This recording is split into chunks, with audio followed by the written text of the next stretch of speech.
विदिशा जी आपके पास आती हूँ, अपनी बात को जारी रखिएगा, लेकिन इसके साथ साथ आपको बस एक उदाहरण के तौर पर कोट कर देती हूँ। जब आपकी कर्नाटक सरकार रिजर्वेशन रखती है लोकल्स के लिए, आप उस फैसले पर बड़ी वाहवाही बटोरते हैं और कहते हैं कि नहीं नहीं हम तो जो वहां के लोकल हैं उनका ख्याल रखेंगे। अब आप ये बताइए कि अगर कोई आपके घर में बाहर से घुस जाएगा तो आप क्या करेंगे? दरवाजा खोल के कहेंगे कि आइए रहिए हमारे साथ दिन भर? यही तो चिंता है हेमंत बिस्वा शर्मा की, जिसको लेकर वो इस बात का जिक्र कर रहे हैं। देखिए, पहले मैं आपको हाथ जोड़ के विनती करती हूँ, हाँ। बाकी कोई इंटरफेयर ना करे। मैं जब बात करती हूँ बाकी कोई इंटरफेयर ना करे, क्योंकि मैं जो बोलूंगी लोग नहीं सुन पाएंगे। अच्छा बोलिए। मेरा पहला क्वेश्चन, तो हम बता देंगे जवाब। अगर हेमंत जी इतना चिंतान्वित है, असम के गवर्नमेंट इतना चिंतान्वित है, तो आज एक दो सप्ताह पहले धुबरी में 26 बांग्लादेशी घुस चुके हैं। आप लोग क्या कर रहे थे? आसाम में 25 जगह में बॉम्बिंग हुआ। आप लोग क्या कर रहे थे? सुन ले पहले प्लीज। रत्ना जी सुनने दीजिए पहले। रत्ना जी सुनने दीजिए। रत्ना जी पहले सुनने दीजिए। ठीक है रत्ना जी पहले प्लीज सुनने दीजिए, उसके बाद मैं आपके पास आती हूँ। रत्ना जी और मुझे शर्म आती है कि कांग्रेस की प्रवक्ता रत्ना जी होकर मैं आपसे बार बार इस बात की दरखास्त कर रही हूँ मैम। रत्ना जी मैं मानती हूँ आप तक मेरी आवाज पहुंच रही है, बाकी लोगों को अपने समय के अनुसार बोलने दीजिए। जब आपका नंबर आएगा तो काउंटर रखिएगा प्लीज मैम। सोच रही है विदिशा जी अपनी बात को पूरा करेंगे। विदिशा जी बोलिए। विदिशा जी लेकिन विदिशा जी आपकी बात सब ठीक है, लेकिन मुझे ये बताइए कि विपक्षी पार्टियां इस पर अपनी राजनीतिक रोटियां क्यों सेक रही हैं? विदिशा जी जो विपक्षी पार्टियां हैं वो इस पर अपनी राजनीतिक रोटियां क्यों सेक रही हैं? परेशान तो आपको भी इस बात के लिए होना चाहिए कि नहीं होना चाहिए? हिंदुओं की आबादी घट रही है, बाहरी लोग आ रहे हैं, उनकी आबादी बढ़ रही है, जो मेजोरिटी में थे वो माइनॉरिटी में चले गए हैं। आप डिबेट में क्यों बुलाए हैं मुझे? नहीं आपको इसलिए बुलाया ताकि आप सवालों के जवाब दें। बोलिए। आप बाकियों को चुप कराइए। अरे मैम मैं माइक थोड़ी बंद कर सकती हूँ, ना आपका कर रही हूँ ना उनका कर सकती हूँ, लेकिन बोल ही सकती हूँ। बात ये है, देखिए बात ये है, एक बात है बोलने के लिए रास्ता चाहिए ना।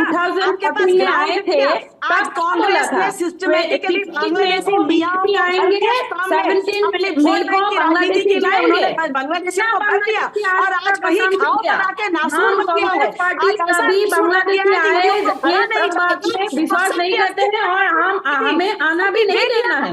लेकिन ये बीजेपी पहले क्लियर करे मियां मुसलमान का अर्थ यदि रत्ना जी रत्ना जी रत्ना जी आप मेरी बात समझिए, इससे समय जाया होता है।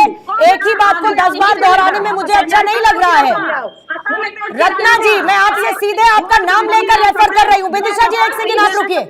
विदिशा जी प्लीज आप 1 सेकंड रुकिए। विदिशा जी आप शांत रहिए जरा। रत्ना जी गांव के छोटे बच्चे, महिला, आप दोनों को स्क्रीन पर रख दीजिए क्योंकि दोनों में से कोई नहीं सुनना चाहता। दोनों को बोलने दीजिए आप। हिंदू मुस्लिम जाति धर्म मंदिर मूर्ख नहीं बताएंगे। मुसलमान की बेटी के लिए मोदी ने सोचा, मुसलमान के बाल विवाह जो होकर बेटी जो छोटे उम्र में शादी होती है उसके लिए डॉक्टर हेमंत बिस्वा शर्मा ने सोचा। नरेंद्र मोदी ने ट्रिपल तलाक हराया। कांग्रेस ने कुछ रत्ना जी आप एक सीनियर प्रवक्ता होने के नाते इस तरीके से ऐसे कैसे कर सकती हैं? बार बार मेरे बोलने के बावजूद एक जना तो कम से कम आप में से चुप होगा। विदिशा जी प्लीज। ठीक है मैं आप दोनों को हटाती हूँ। दोनों को हटाइए, दोनों मेहमानों को हटाइए, दोनों को हटा दीजिए। जरा 2 सेकंड के लिए आप लोग प्लीज शांत रहिए। बार बार मैं इस बात का जिक्र कर रही हूं कि अगर चर्चा हो रही है तो चर्चा ठीक तरीके से हो जाए, लेकिन दोनों एक समझदार प्रवक्ता होने के बावजूद बात को अनसुनी कर रही हैं। और रत्ना जी मैं ये मानकर चलती हूं कि आपके नाम के साथ जब मैं आपको संबोधित कर रही हूं तो आपको सुनाई पड़ता होगा। दानिश कुरैशी साहब आपके पास आती हूं, फिर मैथिल साहब आपके पास, अश्विनी जी आपके पास आऊंगी।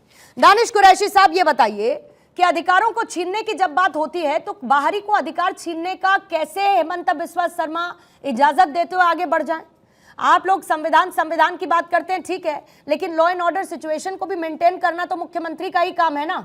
और आप लोगों को हमेशा दर्द मुसलमानों के लिए क्यों होता है? बाहरियों के लिए दर्द सारा क्यों आप लोगों का निकल कर आता है? जो रह रहे हैं, जिनका अपना घर है, उनका कोई अधिकार नहीं है। देखिए सबसे पहले एक बात समझ लीजिए कि देश में जो जिम्मेदारी है राजनीतिक पार्टियों की, तमाम राजनीतिक पार्टियों की बात कर रहा हूं मैं, जो जिम्मेदारी है वो ये है कि जिसके साथ जुल्म और ज्यादती हो रही है उसकी बात प्राथमिकता के साथ की जाए और उसकी बात सरकार तक, चाहे राज्य की सरकार हो चाहे केंद्र की सरकार हो, हमें अपनी बात पहुंचानी चाहिए। अब दिक्कत क्या है कि हम जब बात कहते हैं, क्योंकि जुल्म और ज्यादती मुसलमानों के साथ हो रही है, इसलिए जब ये कौन बता रहा है? कुरैशी साहब कब तक ये नैरेटिव सेट करते रहेंगे कि विक्टिम है मुसलमान सारे के सारे? ये बताइए जरा मुझे। तो सुन लीजिए, भारत देश की आप बात नहीं साहब, बहुत हो गया आप लोगों का। आप कब तक ये नैरेटिव सेट करेंगे कि मुसलमानों के साथ ज्यादती हो रही है, डरे हुए हैं, सहमे हुए हैं मुसलमान, उनको देश से बाहर निकाल देंगे? Enough is enough sir, enough is enough. आप पूछिए ना, हम लोग इस ऐसे लोकतांत्रिक देश में रहते हैं जहां पर किसी के अधिकारों का हनन नहीं होता, लेकिन क्योंकि आपकी पॉलिटिक्स को सूट करता है साहब, आप ये बताने से बिल्कुल नहीं चूकते कि कैसे मुसलमानों के साथ ज्यादती हो रही है। प्रवक्ता बनकर बैठे आप एक पार्टी के, और आपके असदुद्दीन ओवैसी चुनाव लगातार जीतते हैं। ये लोकतांत्रिक व्यवस्था की खूबसूरती है साहब, ये लोकतांत्रिक व्यवस्था की खूबसूरती है। आप ये कहते हुए नहीं थकते कि मुसलमान डरे सहमे हुए हैं, उनके साथ पता नहीं क्या हो जाएगा। कैसी बातें करते हैं साहब? अरे कैसे सीए बंदा करेगा वो हम बर्दाश्त नहीं करेंगे, संविधान लेके आगे बढ़ेंगे। जरा इनको जवाब दीजिए। मैं फिर ये बात कह रही हूं बार बार कि आप यहाँ पर रहते हुए लोगों के अधिकारों की चिंता नहीं है, जो बाहर से आए उनके अधिकारों की चिंता करनी है, उनके लिए लड़ाई लड़नी है इनको। मैं ये कहना चाहता हूं पूर्णिमा जी, अभी इन्होंने कहा कि मुसलमान डरा सहमा और परेशान है, अल्पसंख्यक भारत में परेशान है। तो मैं पहले पूछना चाहता हूं ये रजाकारों के डीएनए वालों से कि भैया ये बताओ, भारत का जब विभाजन हुआ था, अरे काहे लाल मिर्च काहे लग गई? असलियत है तुम्हारी, अरे भैया तुम्हारी असलियत है, तुम रजाकारों के डीएनए वाले हो। तुम्हारी पार्टी पहले भारत के विभाजन की एक बहुत बड़ी जिम्मेदार पार्टी रही है। चिल्ला क्यों रहे हो? अभी ज्ञान दे रहे थे। देखिए यही स्थिति है इन लोगों की, ये स्थिति है इन लोगों की। ये विक्टिम कार्ड भी खेलेंगे और देखो ये डरा सहमा मुसलमान, देखो देखो देखो, मैं देख से कहूंगा देखो इस डरा सहमा मुसलमान को कैसे धमका रहा है। भैया मुझे बोल लो, पहले आप बोल लो, फिर मैं अपनी बात रखूंगा। दानिश साहब आपका ऑडियो करेक्ट नहीं है, इसलिए आपकी अभी आवाज नहीं आ पाएगी। अब मैं अपनी बात मैं इसको रिकरेक्ट करवाती हूँ। अब बात नहीं, आपकी आवाज ही नहीं आ रही ना सर। अब बात पूरी कर लूं मैं।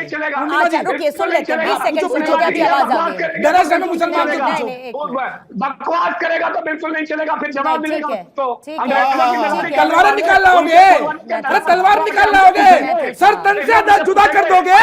और डरे सहमे मुसलमान, और डरे सहमे मुसलमान, सर तन से जुदा कर दोगे। नारा है तकबीर अल्लाहू अकबर करके गर्दन काट दोगे गर्दन। यही है डरा सहमा मुसलमान। नवाज शरीफ की नहीं बताओ नवाज शरीफ की बिरयानी, अरे बताओ नहीं, मेरे को 20 सेकंड दो ना जी, मैंने तो बोलने दिया, सिर्फ 20 सेकंड। देखिए नवाज शरीफ की बिरयानी खाने वाले, देखिए असल में परेशानी क्या है? कुरैशी साहब सुनिए, कुरैशी साहब सुनिए। अरे बिरयानी में क्या खाया था ये तो बताओ। देखो ये डरा सहमा मुसलमान है पूर्णिमा जी, डरा सहमा मुसलमान है, विक्टिम कार्ड खेलने वाला मुसलमान है। ये देखो, धन्यवाद। देखिए अरे फिर भैया अच्छा फिर तुम डराने लग गए। इंस्टिगेट मत करिए दानिश साहब। दानिश साहब इधर उधर आप जो कहना चाह रहे हैं 20 सेकंड में कह दीजिए, फिर मैथिल साहब से मैं जवाब लेती हूँ। हाँ पूछिए क्या पूछ रहे हैं? जवाब नहीं है तुम्हारे पास? क्या नहीं है? बताओ तो सही। नहीं ऐसे नहीं होगा पूर्णिमा, वो खुद भी बकवास करेंगे तो हम नहीं, मैंने कहा ना कि आप जो कहना चाहते हैं कहिए, मैं मैथिल जी से जवाब लूंगी उसका। अरे रजाकारों के डीएनए वाले बताओ क्या कह रहे हो? करेंगे तो हम सुनेंगे। अरे भारत के विभाजन के जिम्मेदार लोगों बताओ क्या कह रहे हो? अरे फिलिस्तीन जाकर खूब बर्तन मांज के आते हो तुम और तुम्हारे नेता यहाँ बैठ के ज्ञान दे रहे हो। समाज के आतंकवादियों के बतेरे पोटी पत्थर उठाते हो, यहाँ ज्ञान दे रहे हो बैठ के। मैथिल साहब नहीं, प्लीज मैथिल साहब, मैं तो कुछ नहीं, मैं आपसे कम से कम नहीं सर, प्लीज मैं आपको रोक सकती हूँ, आप मेरे साथ यहीं पर बैठे हुए हैं, प्लीज सर इस तरीके कोई बात किसी को इंस्टिगेट मत करिए साहब, टू द पॉइंट रहते हैं ना प्लीज।